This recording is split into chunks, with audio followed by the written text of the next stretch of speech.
കഴിഞ്ഞ ജൂലൈയിലാണ് ഒരു മരണവാർത്ത കേൾക്കുന്നത്. മരിച്ചത് സ്വന്തമോ ബന്ധമോ അല്ലാത്തൊരാളാണ്. ഒരിക്കൽ പോലും നേരിൽ കണ്ടിട്ടില്ലാത്ത കിലോമീറ്ററുകൾക്കപ്പുറമുള്ള ഒരാൾ. പെട്ടെന്നൊരു മരവിപ്പായിരുന്നു. എന്ത് ചെയ്യണമെന്നറിയാത്ത ശൂന്യത.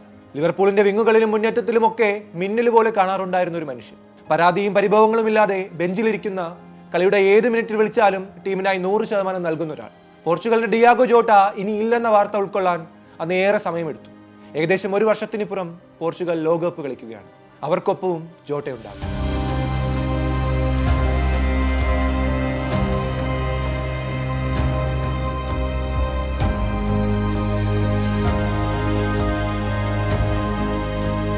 ഇത്തവണ ലോകകപ്പിനുള്ള പോർച്ചുഗലിന്റെ സ്ക്വാഡ് പ്രഖ്യാപിച്ചപ്പോൾ അതിൽ 27ാമത്തെ ആളായി ജോട്ടയുടെ പേര് കൂടി പരിശീലകൻ റോബർട്ടോ മാർട്ടിനസ് ചേർത്തിരുന്നു.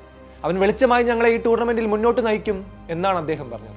പോർച്ചുഗലിന്റെ 2 യുവേഫ നേഷൻസ് ലീഗ് ജയങ്ങളിൽ ജോട്ട എത്രമാത്രം നിർണായകമായിരുന്നുവെന്ന് അദ്ദേഹത്തിന് അറിയാം. പറങ്കികൾക്കായി 49 മത്സരങ്ങളിൽ നിന്നായി 14 ഗോളുകളും 12 അസിസ്റ്റുകളും നേടിയാണ് അയാൾ മടങ്ങിയത്. അമേരിക്കയിൽ പോർച്ചുഗൽ ടീമിന്റെ ട്രെയിനിങ് ഗ്രൗണ്ടിൽ പരിശീലനത്തിനിറങ്ങിയ ക്രിസ്ത്യാനോ റൊണാൾഡോ ഉൾപ്പെടെയുള്ള താരങ്ങൾ ഒരു റിസ്റ്റ് ബാൻഡ് ധരിച്ചിരുന്നു. പ്രധാനമന്ത്രി ലൂയിസ് മോണ്ടനെഗ്രോയുടെ സമ്മാനമാണത്. മുഴുവൻ സ്ക്വാഡ് അംഗങ്ങളുടെയും പേര് ആലേഖനം ചെയ്ത ആ ബാൻഡിൽ ഒരാളുടെ പേര് പ്രത്യേകം ചേർത്തിരുന്നു, അവരുടെ പ്രിയപ്പെട്ട ജോട്ടയുടെ. കഴിഞ്ഞ ജൂലൈയിൽ വടക്കു പടിഞ്ഞാറൻ സ്പെയിനിലെ സമോറയിലുണ്ടായ കാർ അപകടത്തിലാണ് ജോട്ടയും സഹോദരൻ ആന്ദ്രേ സിൽവയും മരണപ്പെട്ടത്. ഫുട്ബോൾ ലോകത്തെ ഒന്നാകെ ഞെട്ടിച്ച വേർപാട്.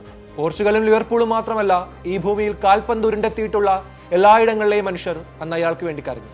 ജോട്ട കളത്തിലും കളത്തിന് പുറത്തും മനുഷ്യരെ മനോഹരമായി സ്പർശിച്ചുകൊണ്ടേയിരുന്ന മനുഷ്യനായിരുന്നു. റൊണാൾഡോയ്ക്ക് വേണ്ടി അടുത്ത ലോകകപ്പ് നേടുമെന്ന് തീവ്രമായി ആഗ്രഹിച്ചിരുന്ന ഒരാൾ. ലോകകപ്പിൽ അവിടെ ആദ്യ മത്സരത്തിൽ അതേ റോണോയും സംഘവും കോങ്കോയെ നേരിടാൻ ഇറങ്ങുകയാണ്. ലക്ഷ്യം ആ തങ്കക്കിടം തന്നെ. അത് നേടാൻ കൊതിച്ചൊരാൾ മറ്റൊരു ലോകത്തിരുന്ന് അവർക്കായി ആ ചുവപ്പും പച്ചയും കലർന്ന പതാക വീശും. പറങ്കിപ്പടയുടെ ദേശീയഗാനം പാടും, അവർക്കായി ആർപ്പ് വിളിക്കും. ജൂലൈ 19 ന്യൂയോർക്കിലെ ന്യൂജേഴ്സി സ്റ്റേഡിയത്തിൽ പറങ്കിപ്പട തന്നെ കപ്പ് ഉയർത്തട്ടെ. റോണോയേക്കാൾ ഉപരി ഇത്തവണ അത് ആ മനുഷ്യൻ അർഹിക്കുന്നുണ്ട്, അവരുടെ പ്രിയപ്പെട്ടവൻ ജോട്ട.